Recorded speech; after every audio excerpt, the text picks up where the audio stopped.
particular time, we're going to talk about women in Islam. I call it Introduction to Women in Islam.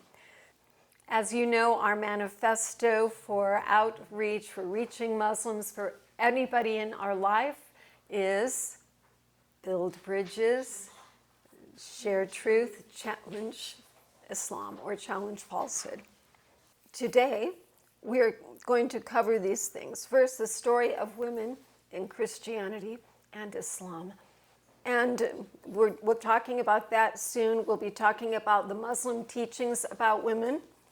We'll be talking about principles and practices in Islam.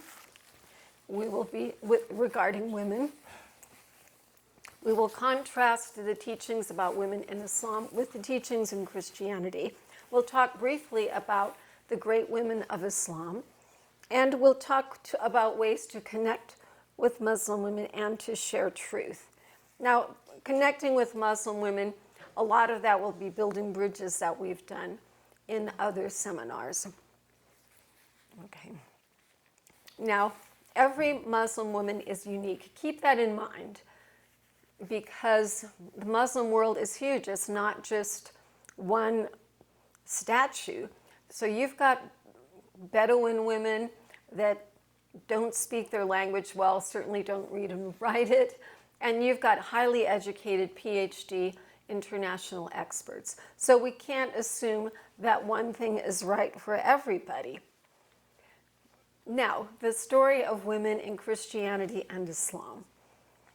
I say the story of women in Christianity has the shape of a W.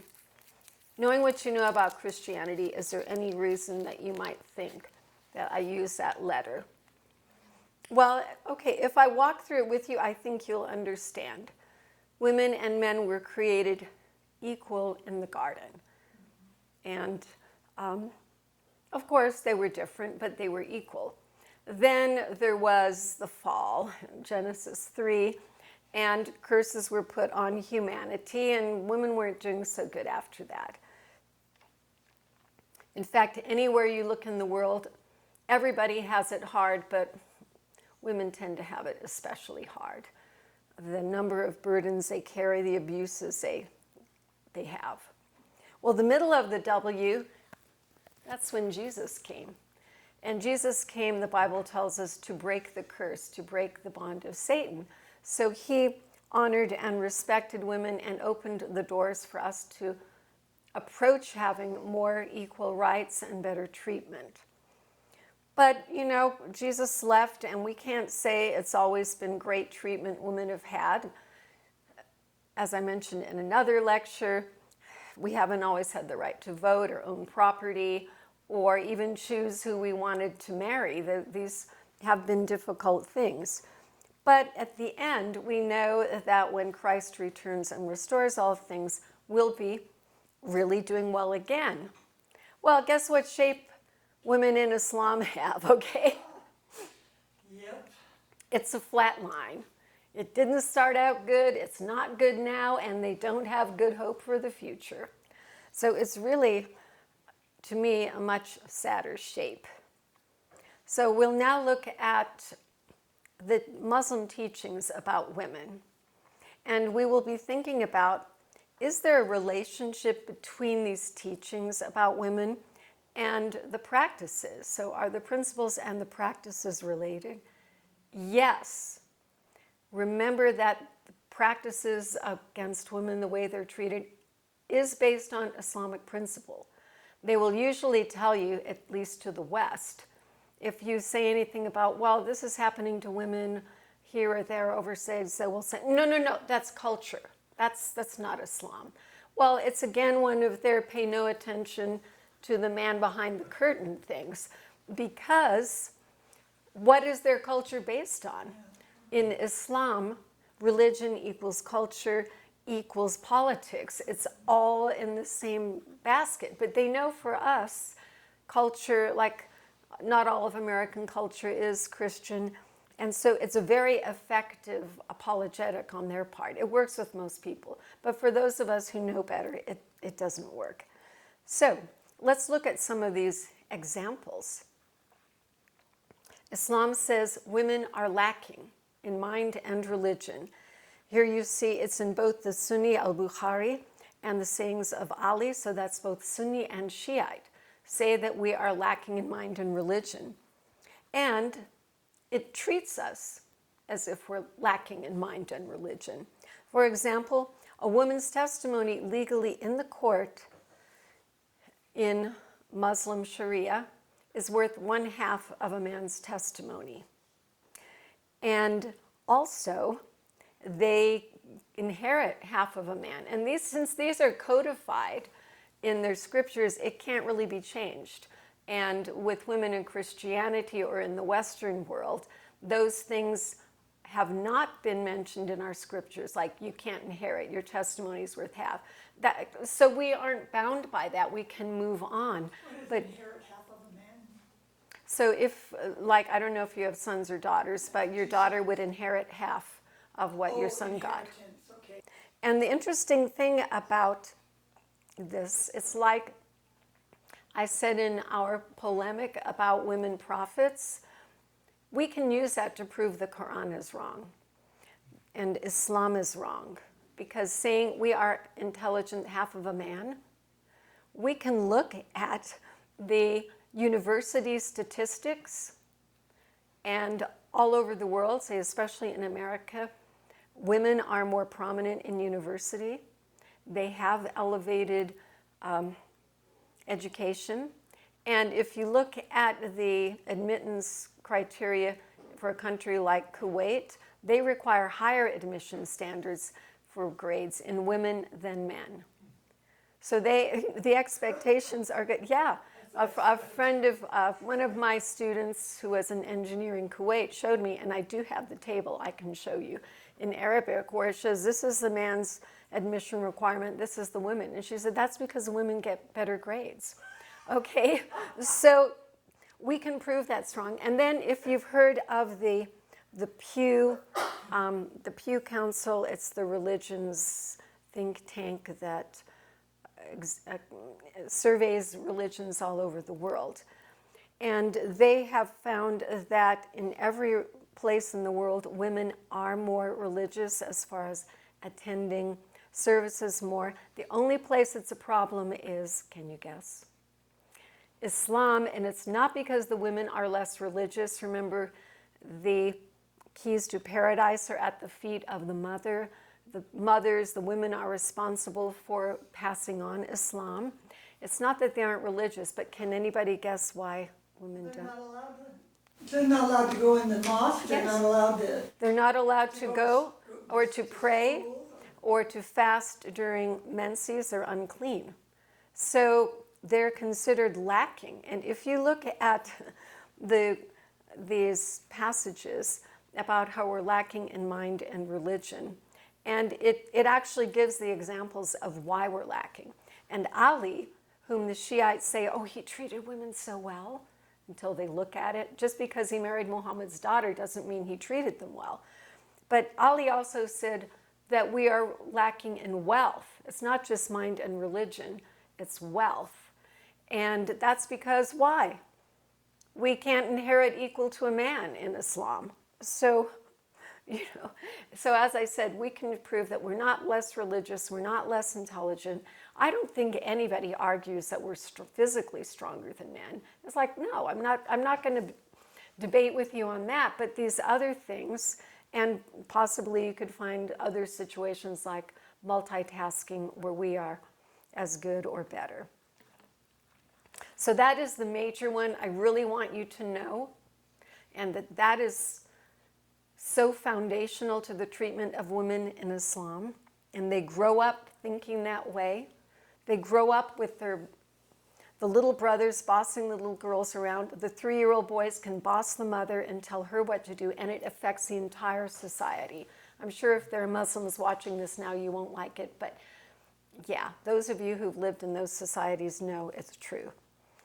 Then I will say there are hurtful things and insulting things that are in the Hadith. These aren't necessarily all mentioned in the Quran, but to be a good Sunni or good Shia, you have to accept these Hadith collections. And We are called an evil omen. We are called harmful to man, which is considered a bad thing. A bent rib. If you bend her, if you try to straighten her, she will break. That's the kind of thing it says about us. That our voice is evil. The mere voice of a woman is evil. And that we go to hell for displeasing our husband. The Shiite sayings of Ali about women are just as bad or worse. So here I have some references. You will be getting those in your manual if you signed up for one. But this is, if it says surah, that means it's from the Quran. So, and then if it says al-Bukhari or, usually I use al-Bukhari, I'll tell you why. It's the most respected of the collections of the hadith. If we had a full week training, or if you come to level 2 training, you'll learn more about the Quran and the hadith and all of these important things that it says. But there are several really good collections that the Sunni respect. Usually al-Bukhari is the top one. But even those weren't collected for at least 300 years after his birth. So they're all potentially spurious, but they do have the most respect. So if I quote from al-Bukhari to a Sunni, and it's a hadith that is quoted in multiple chains, they call it isnads. If multiple people remember Muhammad saying that, it's more powerful. So this is one of the one about women being deficient is so powerful. It's authority equal to praying 5 times a day. That's how powerful it is because of the attestations. So for beating women, we have it not only in the Quran, but al-Bukhari. We have a testimony from Aisha, Muhammad's wife, that Muslim women are green and no one suffers like, she's seen no one suffering like the Muslim women. Sex slaves are actually authorized in the Holy Book of Islam. You know, praise God, that's not authorized in the Bible. I mean, you might not like some stuff in the Old Testament, but it's not like that. And then what about this? If wives complain, the precedent set by Muhammad is you complain, I'll divorce you and get other wives. You know why the women were complaining, his wives were complaining? Because he took a woman into their bed who wasn't his wife, and it wasn't something he should have done. He said, you don't like it? I'll get other wives. So how does this, when men and women, if they're allowed to or can read it, when they read this way of treating women, you know, what are you thinking? And then prepubertal wives are allowed. This is in the Quran, in their holy book, Surah 65, verse 4. It doesn't say marry prepubescent girls, but you know how we get it authorized from that? It says this is the way you divorce women. And for those that haven't had their menses yet, this is how you divorce them. That's in the holy book, guys. So men are authorized, and you read the books by As-Sistani, by Khomeini, all these leaders, oh my goodness, the things they say, but they are not ashamed of it. Why? Because it's in their holy books. So those of us that say, it's not, yeah, in their books. But the books they consider holy, yeah. But it's full of holes. Full of holes. In one way it is. So temporary marriage is actually a type of prostitution. I'll show you something on that. You can have forced prostitution. It says it's really better if you don't force your slaves to be prostitutes. But if you do, God is merciful. He will forgive. So how does that make you feel about human trafficking? 4 wives are authorized. Of course, Muhammad broke that because there were rulings that said, but for you, Muhammad, you can have more. Seclusion, these are the verses from the Quran. They used to keep women locked up. Lying to the wife is authorized in a Sunni book called Reliance of the Traveler. I didn't bring it, but I can show you that lying to your wife is one of the 4 authorized reasons that are okay to lie. And that... what? Why do you read those lying to wife? Reliance of the Traveler. It's a book of Islamic jurisprudence. I have it. Actually, I bought it from George, who bought it from an Islamic bookstore. I can show you that. They put the same weight like on the hadith and the No. Quran and the No, the Quran has more. But the thing is, they tend to reinforce each other. Like the verses on stoning for adultery, some of it's mentioned in the Hadith and not the Quran, but they do it. So they work together. And then if for permission to visit a house, that's from al-Bukhari. You can't have, if you're a woman, you can't have anyone into your house unless your husband has approved it. So you have to go through that. Okay, well, do we have some guys? Do we have some guys leaving now? Then at least you got to see those documentations and you'll get it in your manual. Yes. Okay, and then we're going to talk in more detail about some of these and give you some more. So we spoke about the principles. I just showed you a page of some of the most startling principles in Islam. And now we're going to speak about how they are applied. And these are ones that I have experience with, either directly or people that I work with. So we're not making this up.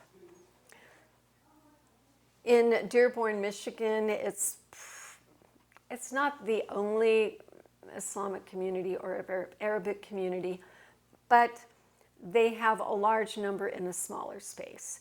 There are several centers there to help teach Arabs, and in one of them that I have volunteered in, 80% of the women from Yemen that go there have their faces covered.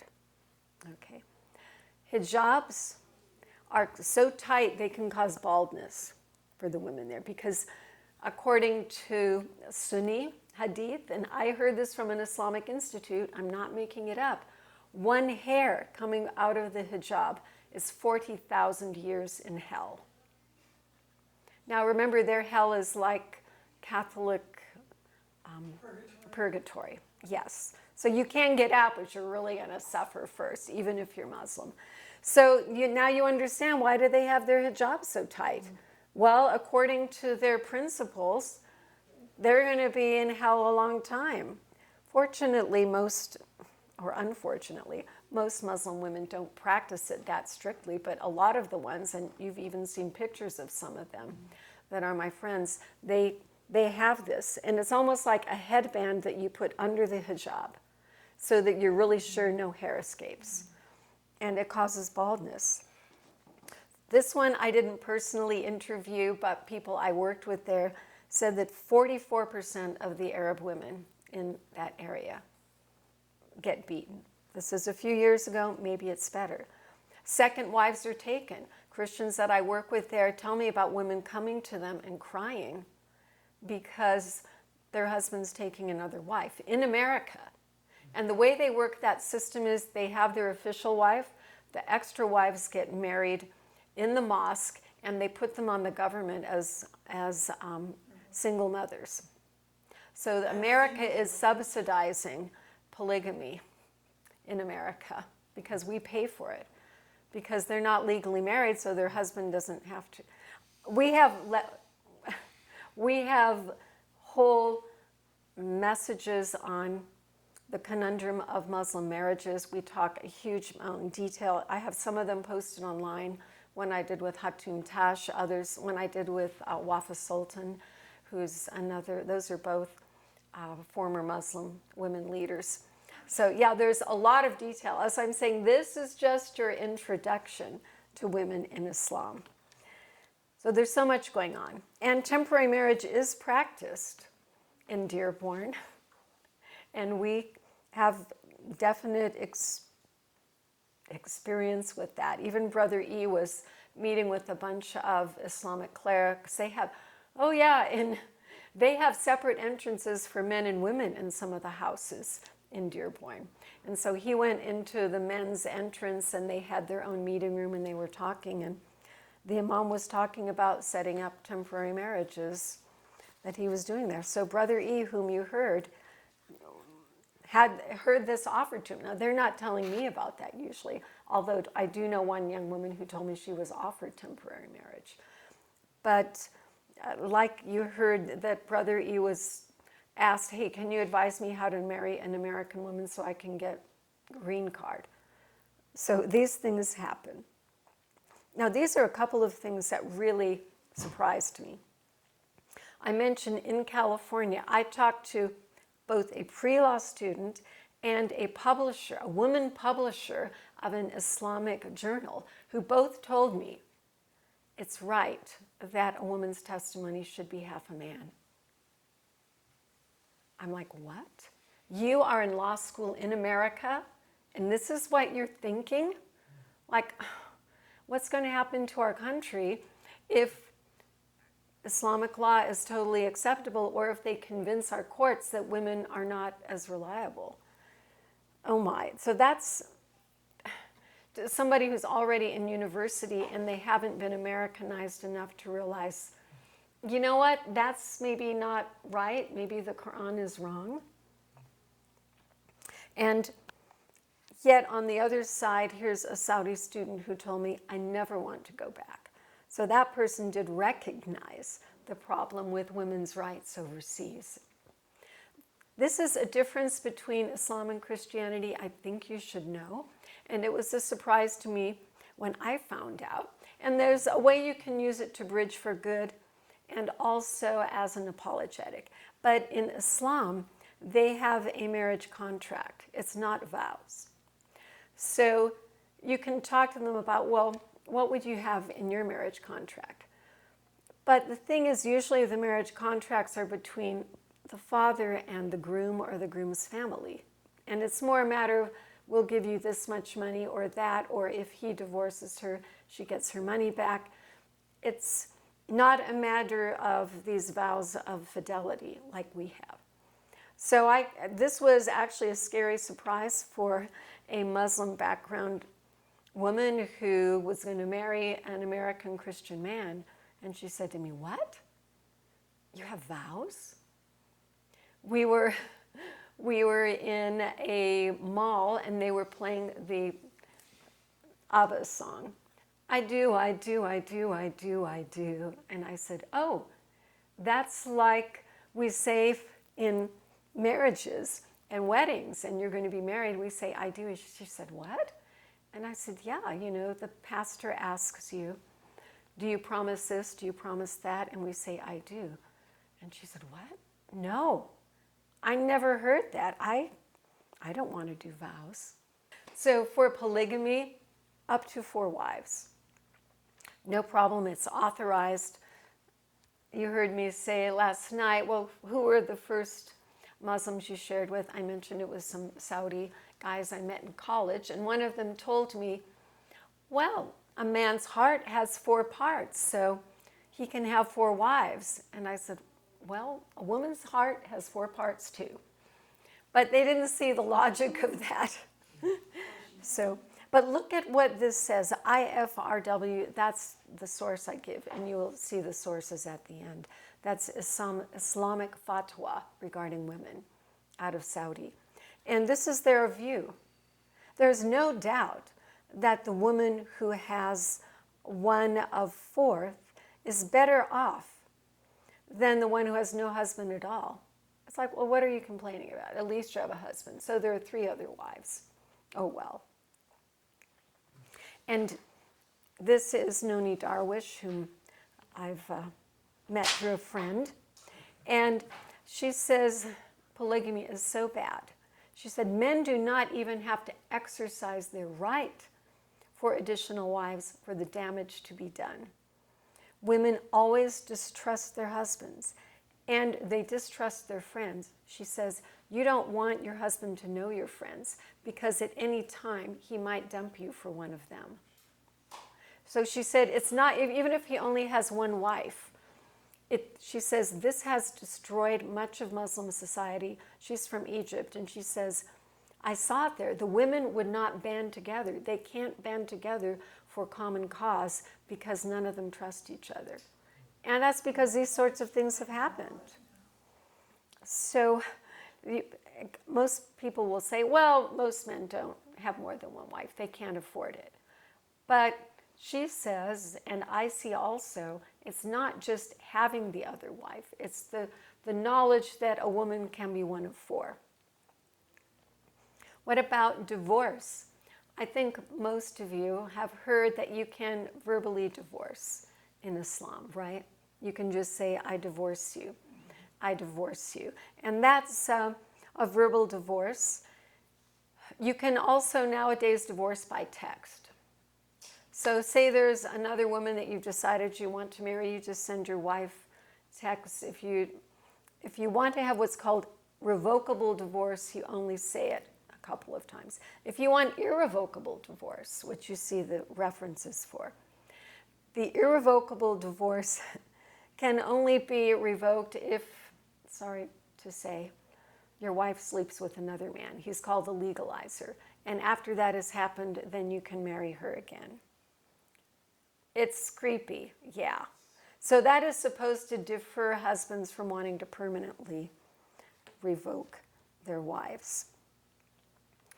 So in order to avoid divorce, because that does give you some disgrace, you're considered used goods, harder to get remarried, women put up with beating. They put up with giving their night to another wife, as we know from historic Islam.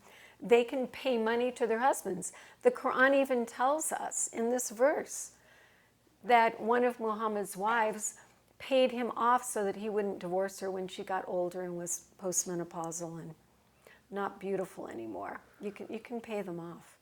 Guys, did you ever imagine it would be this bad? I never did. I thought when I first started working with Muslims, I thought, well, they believe in God. They respect the Bible. You know, like they're not going to rape me. No, these are like people following God. And then when I studied it, I found this out from the principles. And then I met the women who are being practiced on this. And frankly, the Quran does allow for us infidel women to be raped. It's okay. We're legalized outcasts in that way. Now, if I were married to a Muslim man, no, because then you are under the shelter of Islam. So now here's the interesting thing. I told you about the women who got mad because Muhammad took Hafsa into their bed, this slave girl. And you might think, oh yeah, that was back in the bad days. Well, guess what? A friend of mine who became a Christian, whose daughter became a second wife against her mom's advice, her husband had an apartment for her. He brought another woman into her bed. This is still happening. And how can you stop them? Because the Prophet did it, and it's in the Quran, in An-Nasiburi, which is an authentic scripture of theirs. And then also you can deny children. I've spoken to some of you about how one woman who was the daughter of a second wife was told, you're not even supposed to be here. You shouldn't live. Your mother should never have had children because she was the second wife. So in some situations, the second wife is considered the fun wife, the pleasure wife, and she's not allowed to have children. The first wife should be carrying it on. In other situations, they let all of the wives have children. Well, But there is... keep them from having children? Yeah, that's why he was mad. Not everybody necessarily practices it that way. Wife beating is a husband's right. And this, if you read this story, oh my. There's an example told in the Hadith that backs up this Surah 434 with the right to beat wives. The story is a woman came to Muhammad complaining. Muhammad, my husband beats me. Please tell him to stop. And Muhammad said, let me inquire of Allah. He inquired and came back, and do you know what he said? Allah said it's all right. He said, I'm sorry, but Allah said it's his right to do that. I wish it had been otherwise, but that's what Allah says. Do you see how Muhammad put himself as more compassionate than Allah? I wish it has been otherwise. But that's his right, so there's nothing you can do. And as I mentioned, because of that, Muslim women can be green and suffer. Child marriage is considered honorable. There are the references for that and for divorcing them. And we find that with women that we meet, in immigrants in America and foreign students, a lot of them did have their mothers married very young, very young. And one of them, where the mother was, okay, so she was above puberty, she was about 14. She didn't want to marry this 50-some-year-old guy that her father pawned her off on and just broke her heart. And because of that, she was inclined to child abuse because she didn't want the marriage, she didn't want the kids. So child marriage leads to many bad practices. And I will tell you this. One of our Kuwaiti associates, former Muslim, shared with me in the book in Arabic, and I have the reference, where it says Shia men are given the right to have sex with their daughters from age 3 months old and up. 3 months old. Now, when we look at a country like Kuwait, this is Christina. You can see her on our YouTube channel and website. She talks about sexual abuses in the Muslim world. Can you imagine how those women feel if from the time they're a 3-month-old infant, they're abused by their fathers, their uncles? They are told that you don't have value, or because you're beautiful, you have value, or you shouldn't have been born because you're from a second wife. Your brain gets wired so crazy that when I see the things that happen with Muslim women who become Christians, there are a lot of obstacles to overcome, and it's not their fault. They're victims. Temporary marriage, Muhammad instigated this in the Quran in 424 so that the men could have sex while they were fighting and they wouldn't quit. In temporary marriage, what you have to do is agree on a time and agree on how much money you will give for it. To us, what does that sound like? Prostitution. And there are airports that will have it for 1 hour. You can marry this woman. It's called muta, or marriage of pleasure. And there is also a similar thing called misyar, but it has different criteria in the Sunni, and they don't practice it as much. But what you learned the other day about abrogation is the Sunnis make fun of the Shia for having that, and they call them, sexually liberal. They don't recognize temporary marriage except for this thing called misyar. But they say that verse was abrogated. The Shia say, no, it wasn't abrogated. So we still have temporary marriage. And as I've said, I was with a Shia girl when she was offered temporary marriage by phone. It does happen, okay? But it kind of devalues marriage. It devalues women. And you can say, oh, it's sexual liberation. But I have talked to those. That one woman in Canada was practicing temporary marriage to fund her way through college. And I was doing an article, an expose for a television company, a big one. But they decided, they heard the things I was sharing with them about this, and I have many more stories about what's happening in America with that. But they did not want to deal with it. That was a can of worms they did not want to get into. So most people don't know about it. The men didn't want it revealed. Well, it was a woman who was in charge of this news program, but she didn't want to take it on, just like they didn't want to take on the corruption of the Quran while the burning movement was going on, because that was like too much.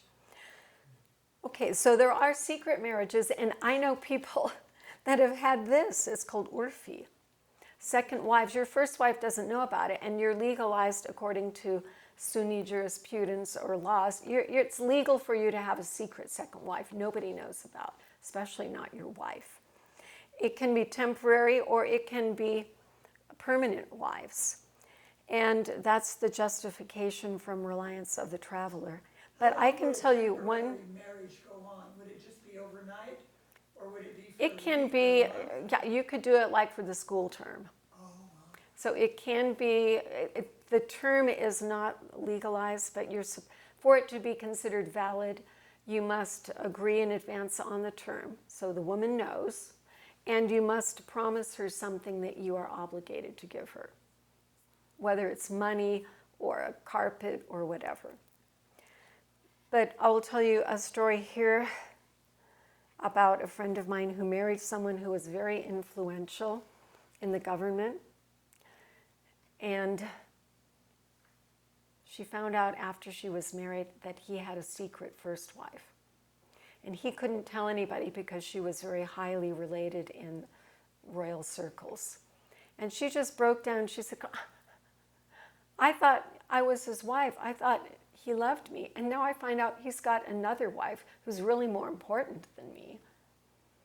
So secret marriages, there are many kinds of them, and we're not going to talk about them all. But if you do watch some of my videos online, you can see more about all of these travesties of Muslim marriages.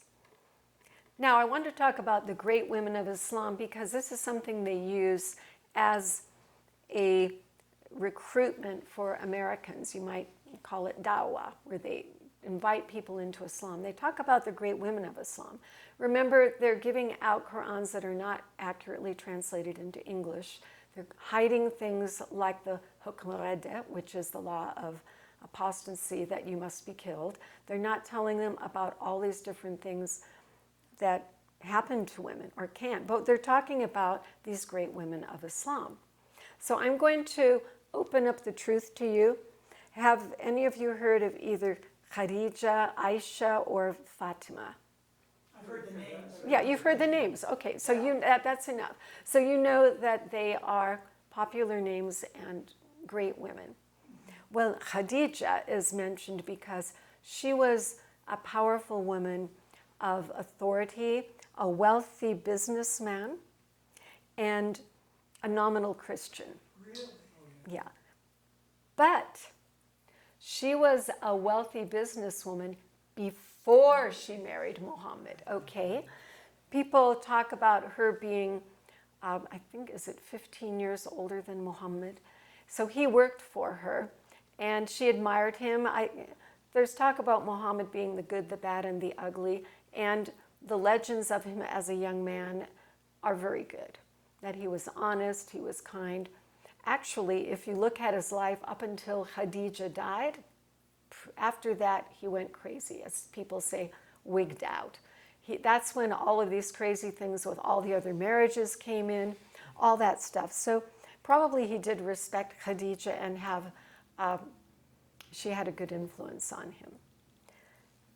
But there were some crazy things too, the way she authenticated that Muhammad was a prophet, a lot of stuff that wasn't good. But my point here today is Khadija was a great woman in Islam, despite Islam, not because of it. She was before Islam. She was under the rights that women had before Islam took over Arabia. Now, yes, there were problems then, and Muhammad was right to say they're burying female babies in the sand to kill them because they don't want girl children. And he stopped that. So Muhammad did some good things. But giving women's rights to be businesswomen was not one of them. Okay, after Muhammad, it became way more restricted on women. Now, what about Aisha? She's called the mother of believers. She is highly respected by Sunni. Shia thinks she's like some lying, they might use the word, dare I say it online, like a lying whore. They think she's bad, most of them. But the Sunni call her the mother of the believers. She was Muhammad's young child bride. So she was 6 when they married, 9 when they consummated with sex. And, she had the most hadiths. She gave a lot of hadiths, a lot of the traditions of Muhammad. And so for that, it's one of the reasons she's mother of the believers. She's really good at that. And so Muslims will tell me, well, the reason Muhammad married her so young was so that he could teach her because she had a good memory. She was really smart and she remembered most of the hadiths and she became the mother of the believers. So how do you think I answer that one? I said, well, he didn't have to marry her at 6 years old to teach her that. You know, like, do all of our teachers of first grade students marry and do some sexual stuff with them? No, I mean, because they were having the sex but not intercourse when she was 6 years old. So it's just all creeped out. So yeah, poor Aisha, she didn't really have a chance to achieve her full greatness because of what situation she was in. And then Fatima, the daughter of Muhammad, do you ever see that amulet of the hand? It's very popular if you go to import stores or New Age stores. There's a hand, and sometimes it's decorated with scrolly work for good luck. I've seen it when The they're hand. doing, The henna? the head Well, stuff. keep your eyes open. I didn't put in a picture of it, I'll find but one. her hand is considered good luck. Even though in true Islam, you're not supposed to have amulets. Everybody does this. Not everybody, but many do. So she was Muhammad's daughter. And it's an interesting story because he allowed Ali to marry her, and then Ali became his son-in-law. I think he was also his cousin.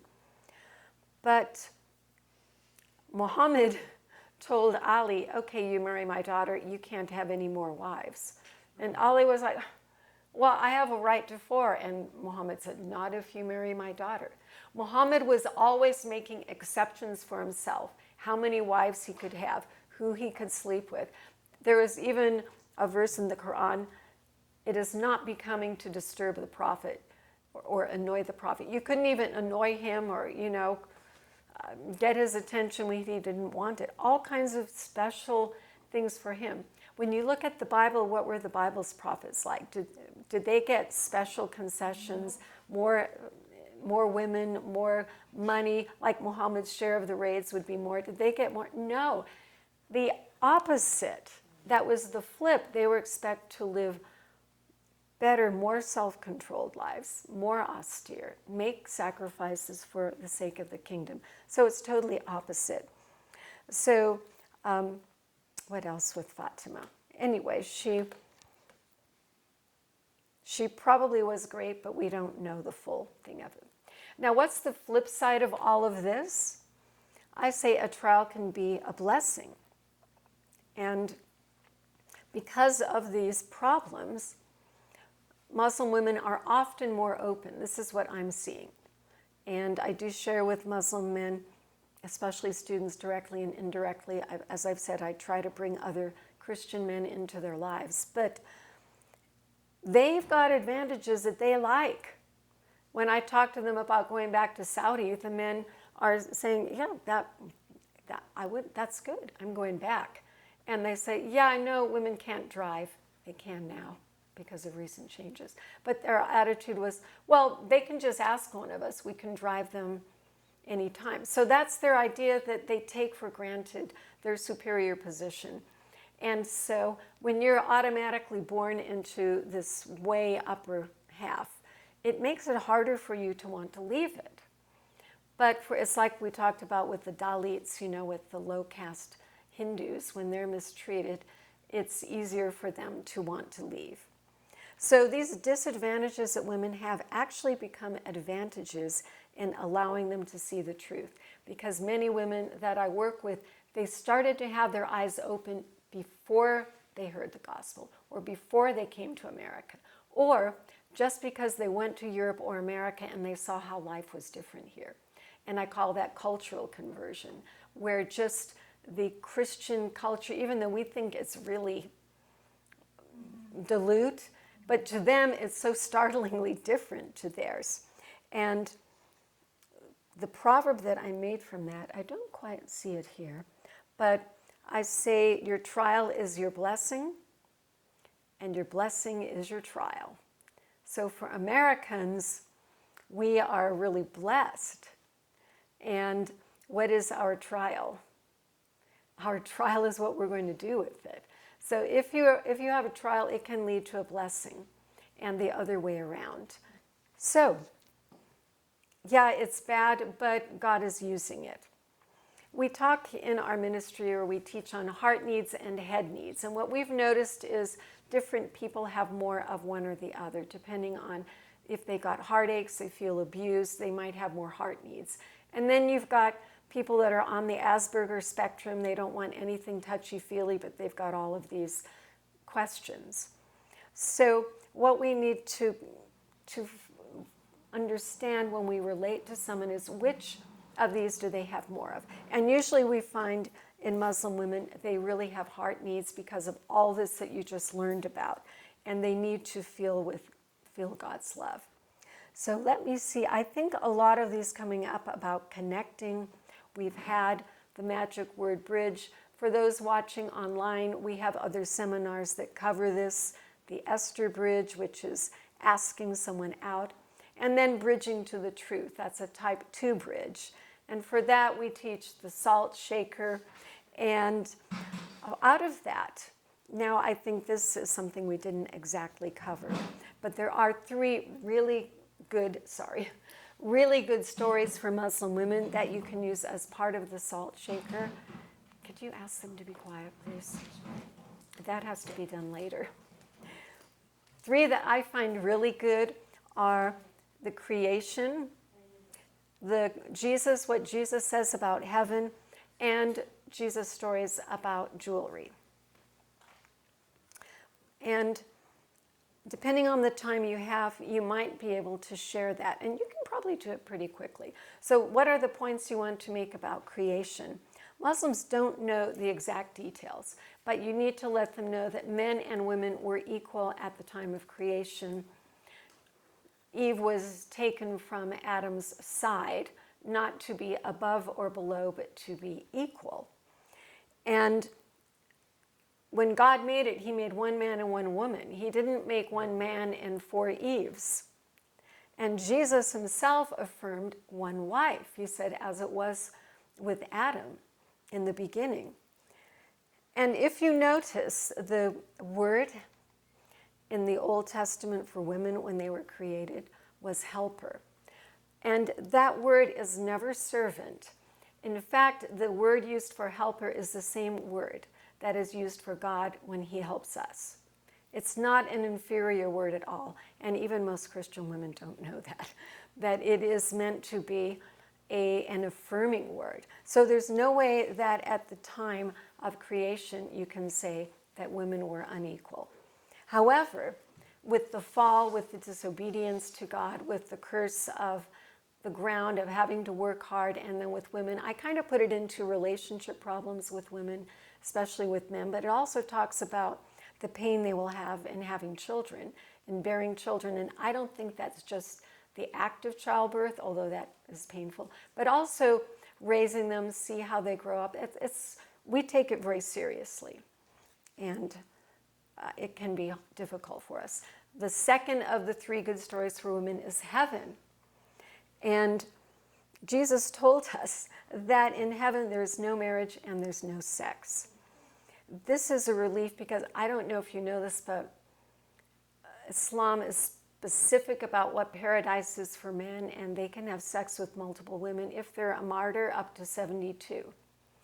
And it doesn't specifically say what happens to women. One of the Saudi women that I asked a couple, one was a young student, and she said, well,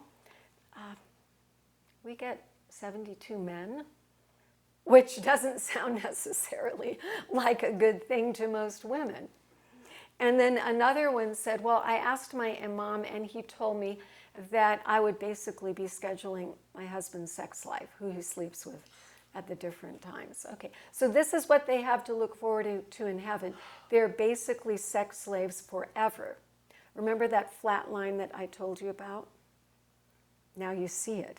So one Saudi woman I shared with told me that was the first Bible verse that really appealed to her, was realizing that Jesus said that in heaven we will be like the angels and not marry or be given in marriage.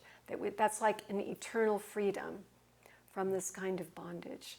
So how many people have you ever met that's one of the first Bible verses that led them to salvation, you know? not that many. But when you have this horrible feeling, yeah, it was really liberating. So friends, the third one that we will talk about just before we close here is the jewelry bridge. Now remember, for Muslim women, they have a marriage contract. If they're wealthy, a lot of times they save their wealth in jewelry. And I'm not kidding you about this story. One Muslim woman that I met her when she was basically homeless and living in a homeless shelter. And I thought, I'm not even going to share the gospel with her. She's got these huge heart needs. She's suffering. Well, God did open doors early, but what I found out after was she had a safe deposit box with amazing jewelry in it. Jewelry like I'd never seen. But it almost doesn't matter what happens to you. You don't sell your jewelry. Eventually she did. But I'm telling you, that's the kind of honor they put on the jewelry. It's like, that's what a man gave me. That's my security. That shows that I had value to the world. That's how valuable I was. And when I wear these big, gorgeous earrings, that shows I am worth something. You know, we never think of that, do we? We wear jewelry because we like it, but it's not necessarily, unless you're like a trophy wife or something that you're showing off. We don't see it that way. So what I found is really meaningful to them is to use Jesus' stories about jewelry, whether it's the lost coin or the pearl of great price. And I actually have 2 Muslim women friends who had lost a diamond jewelry, and they were looking for it. They were so frustrated. And I said, well, what did I say? That reminds me of a story Jesus told. And then I told the story of the lost coin, the lost jewelry, and how that shows how much God loves us. Well, you see how it connects to them through their own experience and what they're suffering in life. Wow, God loves me that much. Like, I honor my jewelry, that I'd rather sleep with, there were bed bugs in that homeless shelter, than get rid of my jewelry because that's my esteem. Wow. So I find that is very powerful. And there are a few other things we could say, but I'm going to basically end here with this summary. Okay, the summary of women in Islam. True Islam.